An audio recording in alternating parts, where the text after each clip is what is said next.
여러분 직장을 다니거나 사업을 하시면 가장 중요한 것이 뭡니까? 물질이죠. 내가 열심히 일하고 난 뒤에 수표를 언제 받는가 참 손꼽아 기다린 적도 있습니다. 저도 밴쿠버에서 짧게지만 청소도 해보았고 또 어떤 직장도 다녀보면서 일을 했는데, 일을 하면서 제일 기다려지는 시간이 수표 받는 날이에요. 그런데 그 수표 받는 날 사장님이 잊으시고 안 주시면 얼마나 섭섭한지 몰라요. 그리고 이거를 받아야 렌트비도 내고 또 이 음식도 사는데 왜 사장님이 깜빡하신 건 아닌가 하는 그런 또 마음이 있었습니다. 우리가 일을 하는 이유 뭡니까? 확실하게 무엇을 얻기 위해서요? 물질입니다. 물질. 확실합니까? 확실하지 않습니까? 여러분들 열심히 일하고 월급 못 받아본 적 있으세요? 그런 경험 들어 있으실 겁니다. 일을 하면 일에 대한 대가 반드시 받아야 되고 또 그 약속 때문에 열심히 일도 합니다. 그런데 우리 교회가 확실하게 받아야 될 것이 뭐냐면은 뭡니까? 성령이에요. 성령. 이것은 엄청난 하나님의 약속이고 복입니다. 오늘 우리 찬양, 또 귀한 찬양 감사드립니다. 사도행전 1장 8절에 성령이 너에게 임하시면, 너무나 우리가 잘 아는 말씀인데요. 2000년 전에 오순절날에 성령이 임하셔서 주님의 교회 위에 성령을 한없이 부어주셨습니다. 믿으십니까? 그렇다면 오늘날 교회가 성령을 받았습니까? 성령을 받았습니까? 아니면 받은 것 같기도 하고 안 받은 것 같기도 하고 그렇습니까? 그렇다면 우리 주님께서 안 주셨습니까? 성경에는 분명히 주셨습니다. 분명히 예수 그리스도를 믿는 자에게 구원을 주시리라. 누구든지 주의 이름을 부르는 자 구원을 얻으리라. 주님 약속하셨고 주셨고 구하는 자에게 성령을 주시리라고 약속하셨습니다. 그런데 내가 열심히 일을 하면 월급을 받는 것처럼 신앙생활 가운데 내가 가장 소중한 성령, 주님께서 약속하셨던 성령, 약속을 안 지키는 어떤 사장님하고 전혀 다른 우리 주님 분명히 약속하셨고 주셨고 지금도 성령께서 놀라운 역사를 하고 계심을 우리는 믿습니다. 지금도 성령께서 믿는 자들의 마음을 감동시키시고 하나님의 말씀을 듣게 하시고 그 말씀 앞에 아멘하게 하시고 찬양할 때에 은혜가 되고 예배 가운데 은혜가 되는 그 역사, 성령인 줄 믿습니다. 그러므로 오늘 이 시간 성령과 설교라는 이 제목으로 세 번째 말씀을 드리는데, 오늘이 마지막이고 다음 주에는 성령과 교회 생활에 대해서 말씀을 드릴 예정입니다. 그러므로 설교는 성령 없이는 안 됩니다. 설교뿐만이 아닙니다. 우리의 모든 가정, 가족, 자녀, 사업, 물질, 건강, 미래, 모든 삶의 영역 속에 누가 계시지 않으면 안 된다고요? 성령. 너무나 중요한, 목회자들에게 있어서 최고의 저주스러운 말이 무엇인지 아십니까? 성령 없이 목회하세요, 이 말이래요. 맞는 말입니다. 성령의 역사가 없는 사역, 성령의 역사가 없는 목회, 저주죠. 그러면 우리 목회자들에게만 적용이 되어집니까? 성령의 역사가 없는 신앙생활, 성령의 역사가 없는 가정생활, 성령의 역사가 없는 하루생활, 성령의 역사가 없는 직장생활, 너무나 중요합니다. 왜냐하면 우리가 살고 있는 이 북미는 이 인본주의로 인해서 하나님의 말씀의 권위가 계속 땅에 떨어져 내려가고 있습니다. 우리가 생각하는 것보다 훨씬 더 심각합니다. 그래서 강단에서 외쳐지는 이 설교 또한 인본주의에 물들어 하나님의 말씀이 아니라 사람을 즐겁게 하고 사람을 기쁘게 하고 사람 귀를 즐겁게 하는데 그치는 그런 문화에 우리가 많이 젖어 있습니다. 왜냐하면 한 가지 예로 이 동성애 문제는요, 단순히 동성애만의 문제가 아니라 동성애로 인한 엄청난 인본주의의 물결이 북미 교회를 덮고 있습니다. 이미 미국 장로교는 동성애를 합법화한 지 벌써 몇 년째고요. 카나다 장로교회 내년 5월에 많은 사람들이 아마 동성애가 통과가 되면 카나다 장로교회도 지금 어떻게 해야 되는지 고민 중이랍니다. 머나먼 나라의 머나먼 곳의 이야기가 아니라 이 이야기는 오늘 우리가 매일 살아가는 삶 속에, 가정 속에 우리가 싸워야 될 영적 전쟁임을 우리에게 보여주고 있습니다. 그러므로 하나님의 말씀은 성령 없이는 하나님의 말씀으로 들을 수 없고, 설교 또한 성령의 역사가 아니고서는 상관이 없는 말씀으로 다가옴을 우리는 알아야 합니다. 그러므로 간절히 바라기는 어떤 목회자가 어떤 설교를 하든 우리 성도님들 또한 분별력을 가지고 들으셔야 됩니다. 많은 사람들이 인정하고 많은 사람들에게 유명하다 해서 성경적인 설교를 하느냐? 저는 그렇게 생각하지 않습니다. 정말 이 땅 가운데 복음을 증거하고 복음을 설교하고 싶은 한 목회자의 마음으로 매주 동안 매주일마다 부족하지만 하나님의 말씀을 어떻게 하면 잘 전할 수 있을까? 그런 노력 중에 있습니다. 그러므로 오늘 성령과 설교에 대한 이 세 번째 시간을 통해서 다시 한번 우리의 신앙생활을 점검하시고 나는 설교를 어떻게 듣고 있는가 다시 한번 점검하시기를 바랍니다. 사도행전은 성령 행전이라 할 만큼 성령의 역사들로 가득한 말씀입니다. 우리가 너무나 잘 알죠. 사도행전 3장부터 시작되죠.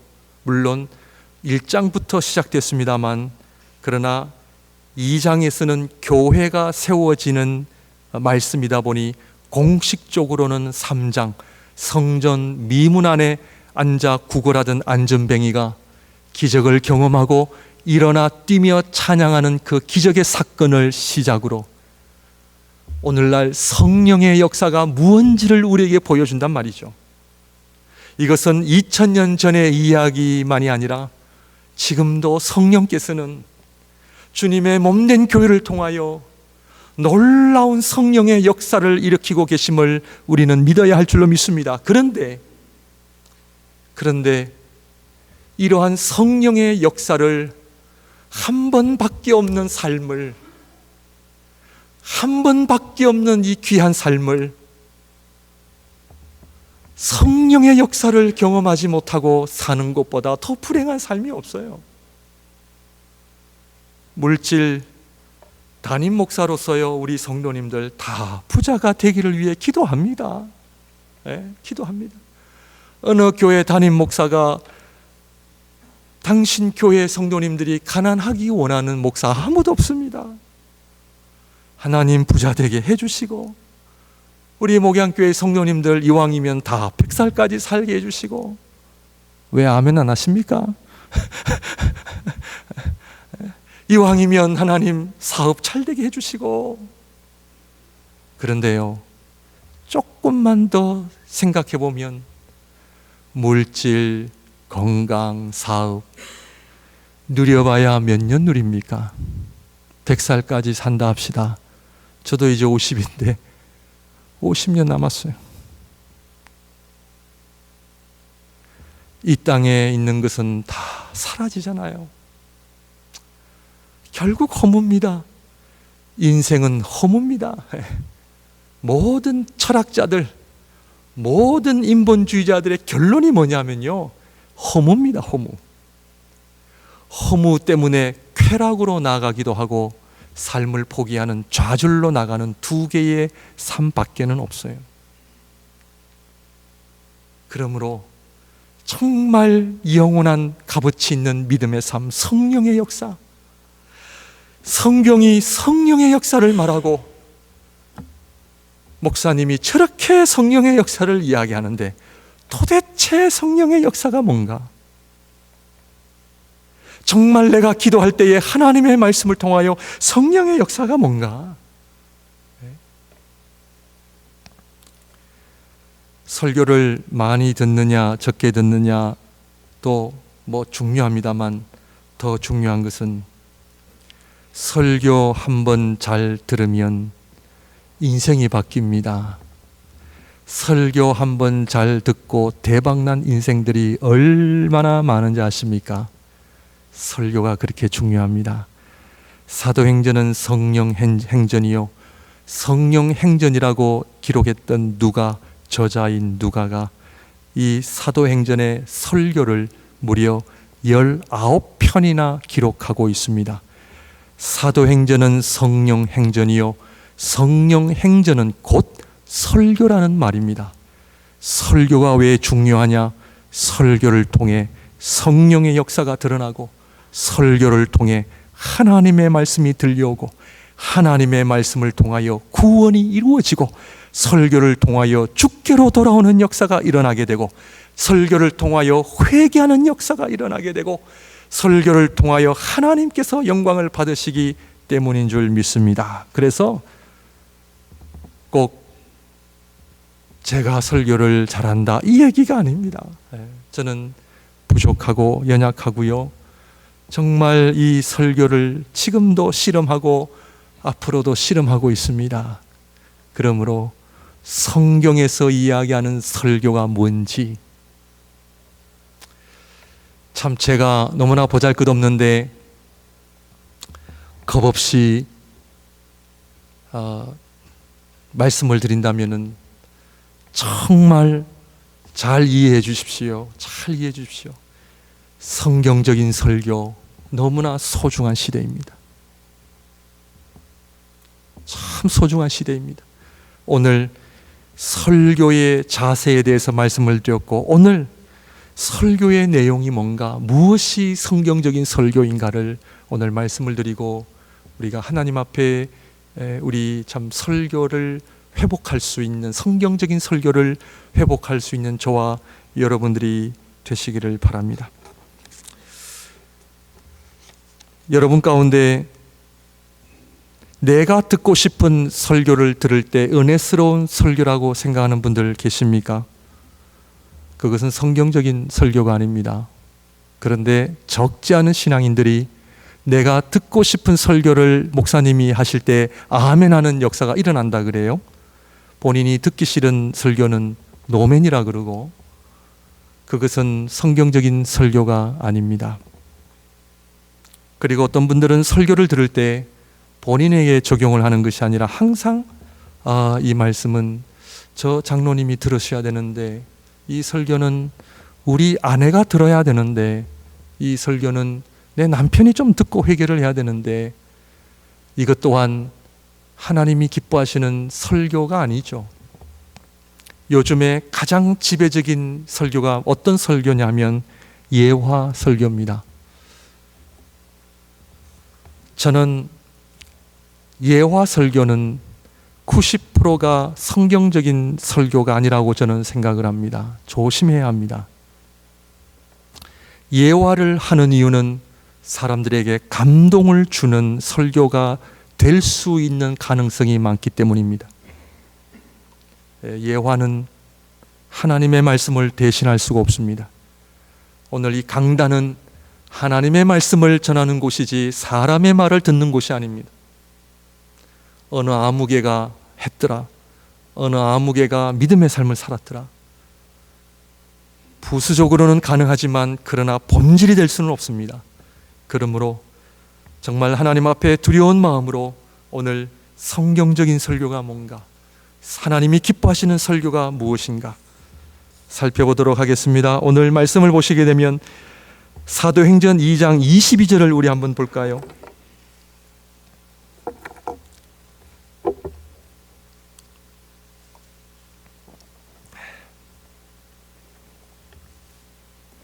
사도행전 2장 22절 다 같이 한번 읽습니다. 시작. 이스라엘 사람들아, 이 말을 들으라. 너희도 아는 바와 같이 하나님께서 나사렛 예수로 큰 권능과 기사와 표적을 너희 가운데서 베푸사 너희 앞에서 그를 증언하셨느니라. 아멘. 성경적 설교는 하나님께서 증언하셨다라는 이 말씀을 통해 하나님의 설교를 우리가 어텐션해야 됩니다. 근데 그 하나님께서 증언하셨는데 하나님께서 저와 여러분들에게 하실 말씀이 있다는 거예요. 하나님의 설교가 뭔가? 그것은 한 가지입니다. 예수 그리스도입니다. 하나님께서 나사렛 예수로 큰 권능과 기사와 표적을 너희 가운데 베푸사 너희 앞에서 누구를 증언하셨다고요? 그리스도를 증언하신 거예요. 그러므로 하나님께서도 누구를 설교하셨느냐? 예수 그리스도를 설교하셨습니다. 성경적 설교는 예수 그리스도를 설교하셔요. 예수 그리스도의 복음을 들으시기를 주님의 이름으로 축원드립니다. 예수님이 누구십니까? 36절 봅니다. 2장 36절. 그런즉 이스라엘 온 집은 확실히 알지니 너희가 십자가에 못 박은 이 예수를 하나님이 주와 그리스도가 되게 하셨느니라 하니라. 아멘이십니까? 아멘. 설교는 예수 그리스도를 이야기해야 되는데 예수 그리스도가 누구신가? 예수 그리스도는 주님이시요 그리스도이심을 증거하는 것이 성경적 설교입니다. 첫 번째, 예수님은 누구시라고요? 주님이십니다. 믿으십니까? 이 말씀은 예수님은 진리이십니다 라는 말이에요. 이 말은 뭐냐면 예수님께서 말씀하신 모든 말씀이 진리이기 때문에 진리 앞에 우리는 아멘 하는 역사가 일어나야 한다는 것이죠. 이것이 예수 그리스도는 주님이시다 하는 것을 고백하는 거예요. 신앙인은 누구냐? 하나님의 백성은 누구냐? 예수님은 나의 주님이십니다. You are my Lord. 이 말은 뭐냐 하면 천국 가기 위해서 고백하는 것이 아니라 우리의 모든 삶의 기준이 누구를 위한 삶이 되어야 된다고요? 예수 그리스도를 위한 삶이 되어야 돼요. 누구의 말을 따라야 돼요? 예수 그리스도의 말씀에 순종해야 돼요. 아멘이십니까? 지난 한 주간 동안 주님 말씀에 순종하셨습니까? 깨어 기도하라 하셨는데 깨어 기도하셨습니까? 놀러는 가고 운동은 하고 맛있는 음식은 먹는데 깨어 기도하라 주님 말씀 앞에 깨어 기도하셨습니까? 지금 저와 여러분들의 아픈 곳을 지금 우리가 만져야 됩니다. 지난 한 주간 동안 말씀 보셨습니까? 말씀 가운데 우리 가정을 향한 하나님의 말씀 앞에 그 말씀 앞에 아멘 하셨습니까? 교회에서 사람들 눈치 보느라 무슨 얘기를 하지 않느냐 하면 부부 얘기를 하지 않고요, 돈 이야기, 성관계 이야기를 하지 않습니다. 지난 한 주간 동안 부부가 정말 서로 사랑하고 존경한 부부의 삶을 살아오셨습니까? 지금 부부의 관계가 좋으십니까? 아내는 남편에게 순종하시고 남편은 아내를 사랑하십니까? 그 말씀 앞에 예를 들어 제가 말씀을 드린 거예요. 우리가 하나님의 말씀 앞에 순종하지 않는 이유는 대부분 하나님의 말씀을 모르기 때문이요, 알면서도 안 하는 것은 우리의 마음이 완악해서 그래요. 교만해서 그래요. 하나님 기뻐하시지 않습니다. 하나님의 영광이 드러나지 않습니다. 예수 그리스도를 진리라고 고백하는 모든 신앙인들은 저를 포함하여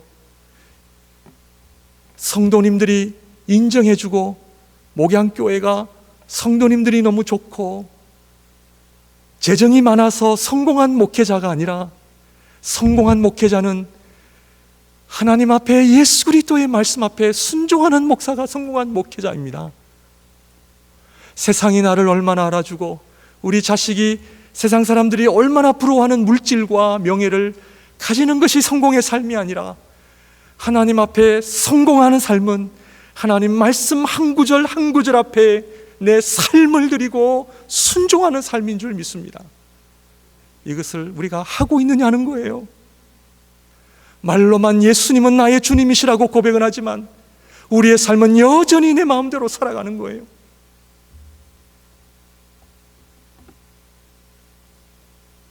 예수 그리스도가 누구십니까? 주님이시잖아요. 주님이심을 고백한다면 그래도 주님 앞에 나와 하나님의 말씀 앞에 주님의 몸된 교회를 우리가 어떻게 사랑하고 어떻게 섬겨야 하는지를 주님 말씀하시잖아요. 우리 목양교회에 제일 큰 죄인이 누굽니까? 여러분들, 우리 목양교회의 제일 큰 죄인은 목회자입니다. 목회자. 요한일서 1장 5절에서 10절 한번 보도록 하겠습니다.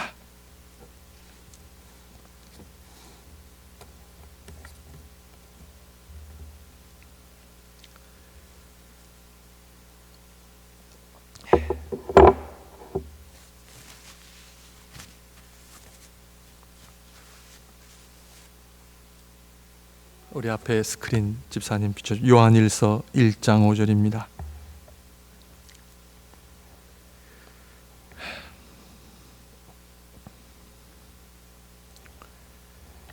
우리 성경 찾아볼까요? 우리가, 여러분들 성경 찾으셨나요? 네. 요한일서 1장 5절입니다. 우리가 그에게서 듣고 너에게 전하는 소식은 이것이니 곧 하나님은 빛이시라 그에게는 어둠이 조금도 없으시다는 것이니라.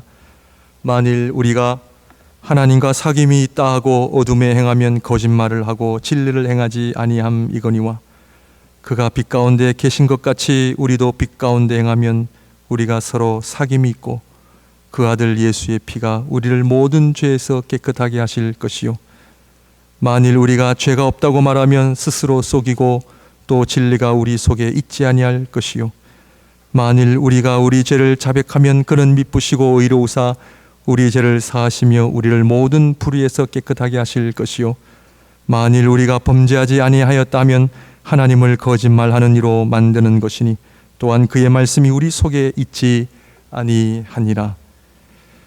요한일서 1장 5절에서 10절 말씀은 무슨 말씀이냐 요약해 드립니다. 우리 주님은, 예수님은 무엇이라고요? 빛이십니다. 빛의 역할은 무엇을 하는 것이죠? 어두움을 밝히는 거죠. 저와 여러분들은 어두움에 있습니까? 빛에 있습니까? 하나님의 영광의 빛을 이 세상에 비추면 무엇이 드러나나요? 어두움이 드러나죠. 예수 그리스도를 모를 때에는 내가 어둠에 있었는지, 내가 진리 가운데 있는지 몰랐단 말이에요. 영적 소경이었습니다. 어둠 가운데 살아도 이것이 단 줄 알았고, 이것이 행복인 줄 알았고, 어두움이 단 줄 알았는데, 하나님께서 예수 그리스도를 보내시고 그를 증언하시면서 권능과 기사와 표적으로 인하여 그를 예수 그리스도를 주로 세우셨다라고 하는 이 진리 앞에, 진리신 예수 그리스도가 우리에게 빛을 비추니까 그때부터 무엇이 드러나기 시작하느냐 하면 내 안에 어둠이 드러나기 시작하는 거예요. 어둠이 드러나니까 이 어둠의 문제를 어떻게 해결하느냐는 거예요. 요한 1서 이 말씀은 빛이신 주님 앞에 모든 인간은 어떤 존재들이다? 어두움의 존재들임을 고백하는 거죠. 그러므로 그 어두움을 가지고 어떻게 해야 된다? 주님 앞에 나와 자백하지 아니하면 용서함이 없다는 거예요. 그런데 빛이 비춤에도 불구하고 나는 어둠이 없다라고 하는 자는 거짓말하는 사람이라는 거예요. 요한일서 1장 9절 말씀은 누가 죄를 범하면 자백해라는 말씀이 아니에요. 그 말씀도 맞아요. 그러나 오늘 이 요한일서 1장 5절에서 10절 말씀은 빛이신 주님 앞에 모든 인간은 어떤 존재다? 어둠의 존재라는 거예요. 우리는 어둠 자체라는 거예요. 그러므로 그리스도 앞에 나오지 않으면 어둠을 해결할 수 없다라는 사실이에요. 예수 그리스도가 주님이십니다라고 고백하는 자는 빛을 비추시는 그 주님 앞에 우리 모두는 하나님 앞에 어둠의 존재임을 인식하기 시작하는 것이죠.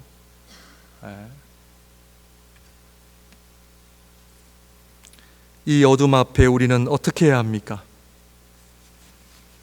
어떻게 해야 돼요?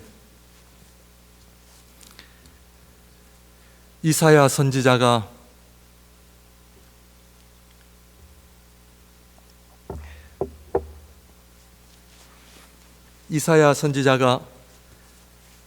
하나님의 성전에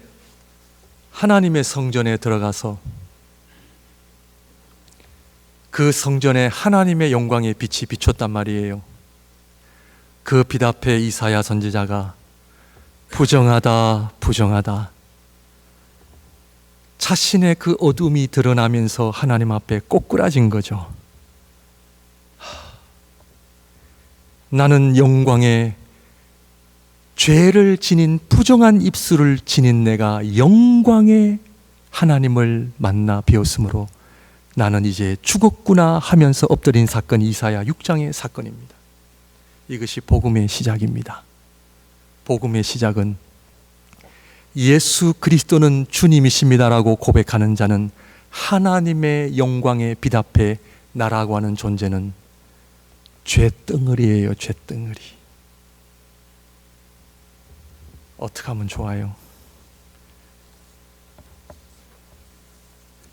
그런데 우리 예수님께서 주님이심으로 끝나버리면은 우리에게는 소망이 없게 됩니다. 왜냐하면 예수님은 주님이십니다라는 이 한 가지로 끝나버리면 우리에게는 소망이 없습니다. 왜냐하면 죄덩어리인 저와 여러분들이 무엇만 남게 되나요? 하나님의 심판밖에는 없습니다. 왜 하나님께서 예수 그리스도를 주와 그리스도가 되게 하셨는지를 우리는 집중해야 합니다. 예수 그리스도는 주님이십니다라고 끝나버리면 우리에게는 하나님의 엄중한 심판을 받을 수밖에 없죠. 그래서 두 번째로 예수 그리스도는 누구신가? 그리스도이심을 드러내신 것이죠. 심판 아래 놓여 있는 우리, 빛을 비추실 때에 어두움에 갇혀 있는 우리들, 죄덩어린 저와 여러분들을 이 죄 문제를 해결하시기 위하여 하나님께서는 예수님을 그리스도로 세우신 것이죠. 그것이 바로 뭡니까? 십자가의 죽으심입니다. 십자가에 죽으셨는데 묻겠습니다. 십자가의 주님을 누가 죽였습니까? 누가 죽였어요? 우리 사도행전 2장으로 돌아옵니다. 사도행전 2장 36절.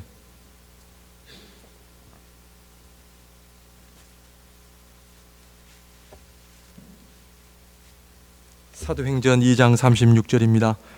그런즉 이스라엘 온 집은 확실히 알지니 너희가 십자가에 못 박은 이 예수를, 십자가에 못 박은 예수님을, 누가 예수님을 십자가에 못 박았다고 말씀하십니까? 누구예요?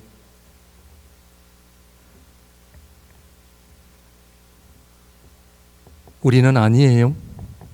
저 나쁜 로마 병사들이에요? 저 나쁜 유대인들이에요?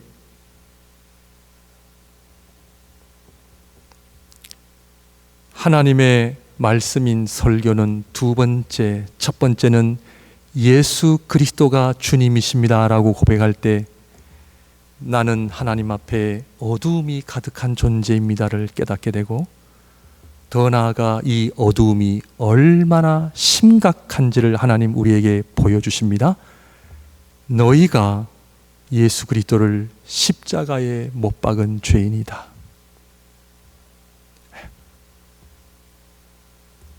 하나님의 말씀을 듣는다는 것은 우리의 죄로 인하여 예수 그리스도를 십자가에 못 박은 존재입니다 라는 것을 두 번째 아는 것이 설교입니다. 우리의 어두움이 얼마나 심각한지를 알아야 됩니다.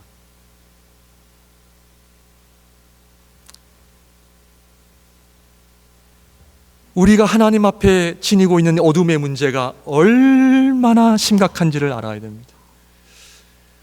봉사 열심히 하고 설교 잘하고 선교 다니고 교회 헌금 많이 하고 그래서 하나님 앞에 칭찬받을 우리인가요? 아닙니다. 전혀 상관없습니다. 우리 교회에 충성하는 거요? 전혀 상관없습니다. 우리는 빛이신 주님 앞에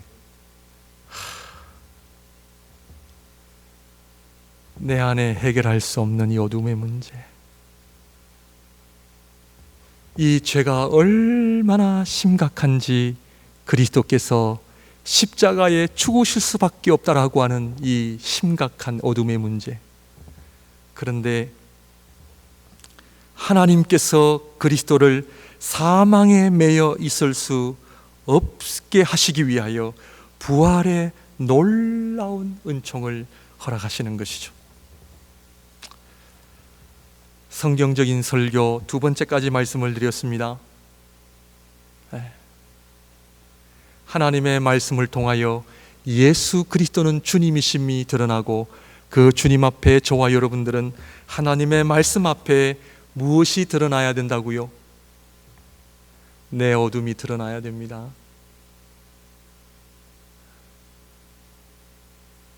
어떤 분들은 방언을 하고 기도를 하루에 3시간, 4시간 하는 분들이 밴쿠버에 들어 계십니다. 이분들의 얘기를 들어보면 마치 하나님인 것처럼 신앙의 표현들을 해요. 다른 사람들보다 본인들이 한참 더 하나님 앞에 신앙생활을 잘하는 사람으로 표현을 하는데 그거는 하나님을 모르는 사람들의 이야기입니다.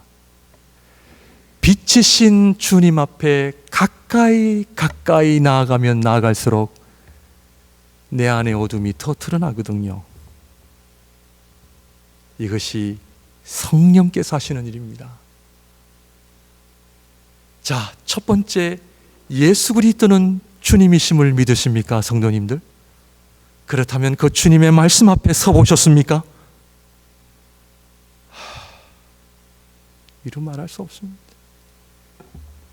한 구절 한 구절 말씀이 내 영혼과 심령과 내 언어와 내 모든 삶을 우리 주님께서 칼을 내시기 시작하는데 경험해 보셨습니까?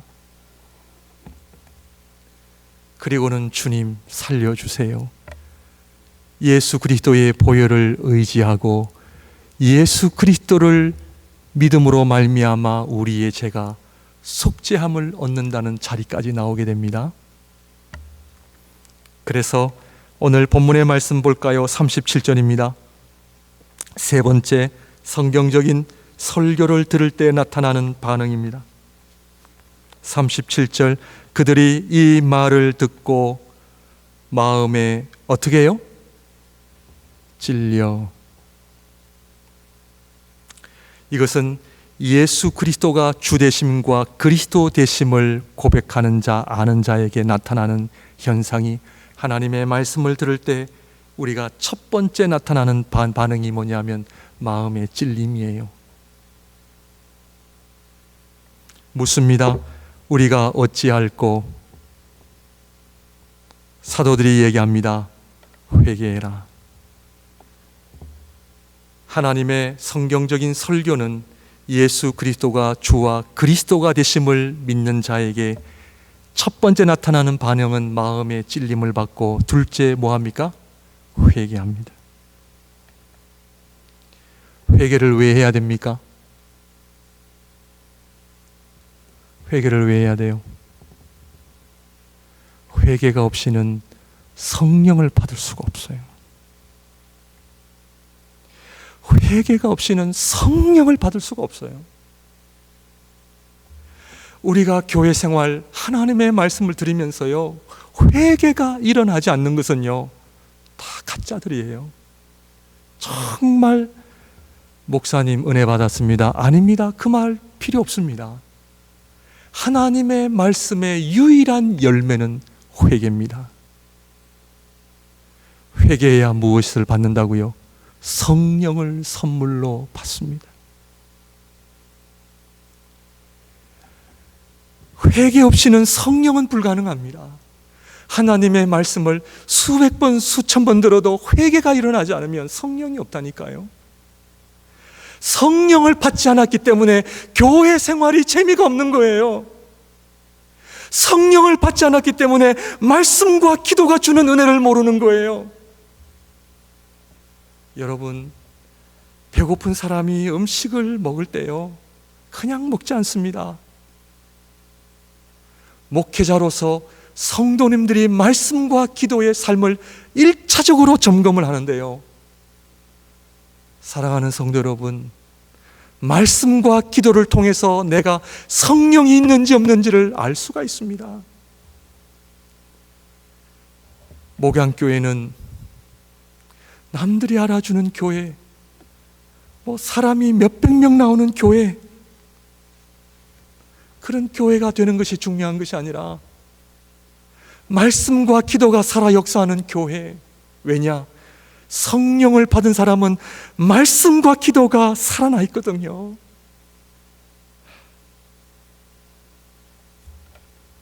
구원이 언제 일어납니까? 잘 보세요. 성경을 우리가 잘 보시면 예수 그리스도를 주로 그리스도로 믿는 자에게 어떤 일이 일어난다고요? 마음의 찔림을 받고 회개의 역사가 일어납니다. 묻겠습니다. 일주일에 성경을 한 번도 열지 않는다면 성령이 있어요, 없어요? 성경을 연다고 해서 성령이 있는 것은 아닙니다. 기도 생활을 내가 하지 않는데 성령이 있을까요, 없을까요?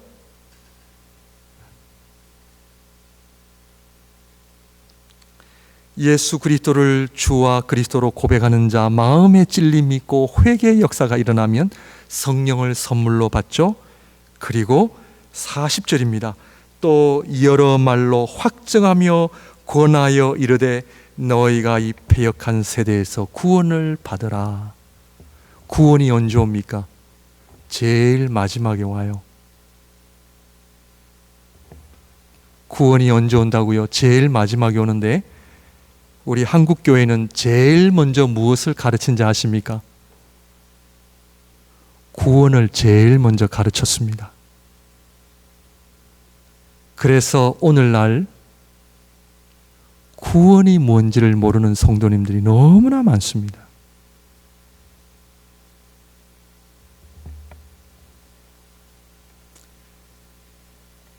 여러분 구원 받으셨습니까?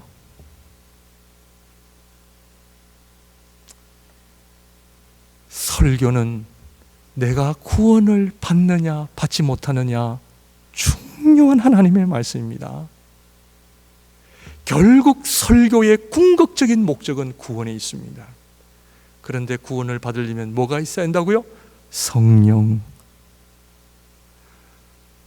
성령이 없는데 어떻게 우리 안에 회개가 일어나며, 회개가 없다고 하는 것은 당연히 하나님의 말씀이 없는 거예요.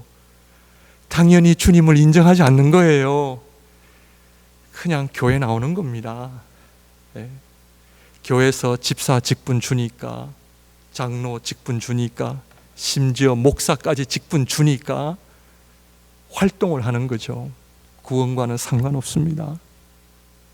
오늘 이 구원은 어디에 있느냐? 마지막에 오는 거예요. 누구에게? 마음에 찔려 회개하는 자, 성령을 받은 자에게 구원이 임하는 거죠.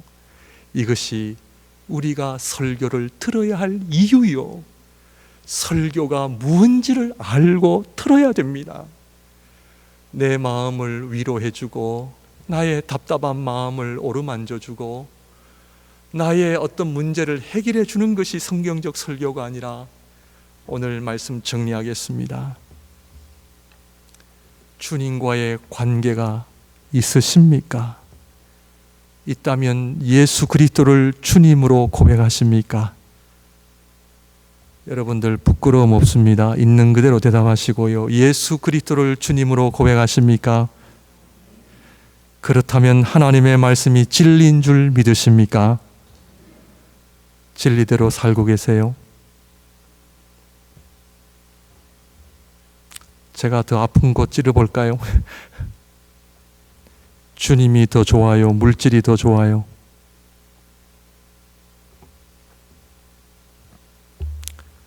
성경에 부자는 천국에 들어가기가 어렵다 했습니다.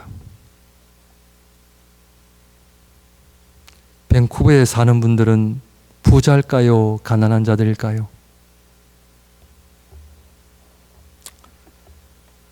지금까지 여러분들이 얼마나 헌금을 하는지 저는 잘 모릅니다.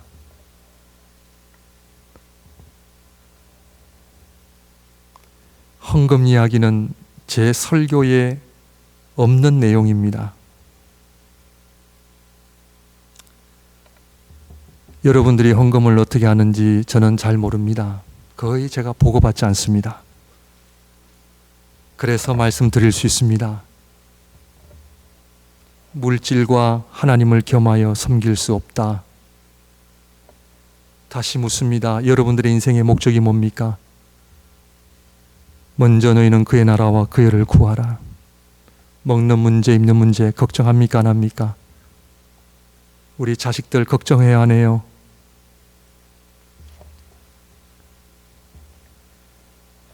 부부의 관계가 정말 성령 충만한 관계입니까?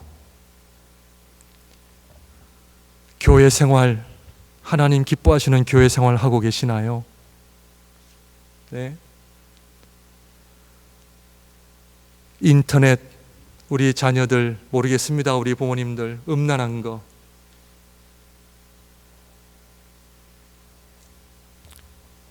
초등학생부터 야동을 보기 시작한대요. 한국에서는. 마약, 인터넷 엄청납니다.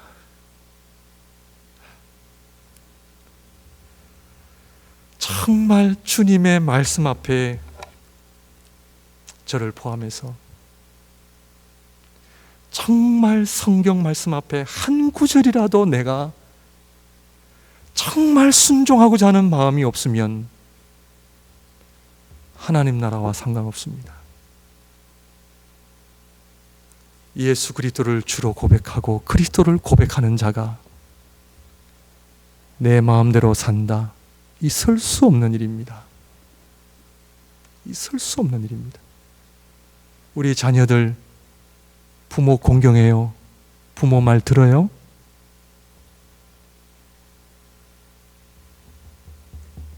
사랑하는 성도 여러분, 말씀을 정리하겠습니다. 목사로 사는 부담감이 늘 있습니다. 왜냐하면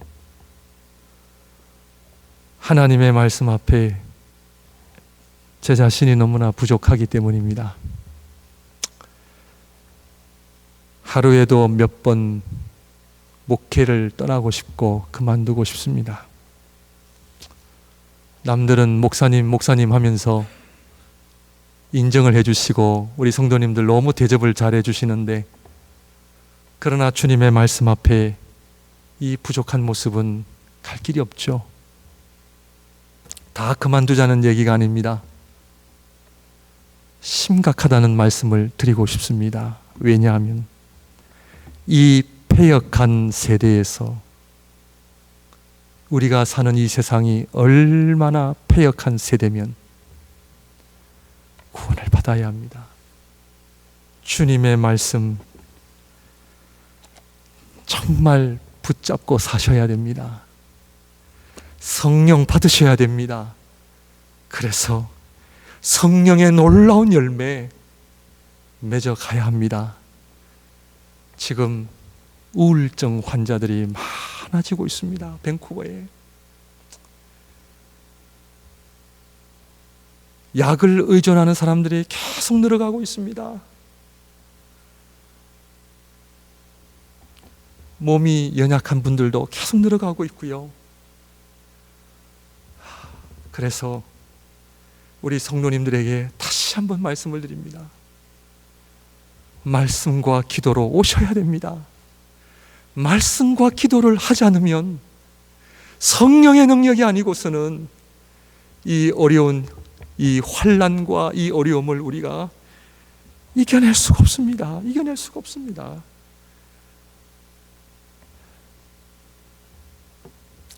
간절히 바라기는 정말 성령을 통하여 하나님의 놀라운 구원을 얻으셔서 살아계시는 하나님의 손길을 경험하시는 우리 성도님들 다 되시기를 주님의 이름으로 축원드립니다. 기도하겠습니다. 기도하겠습니다.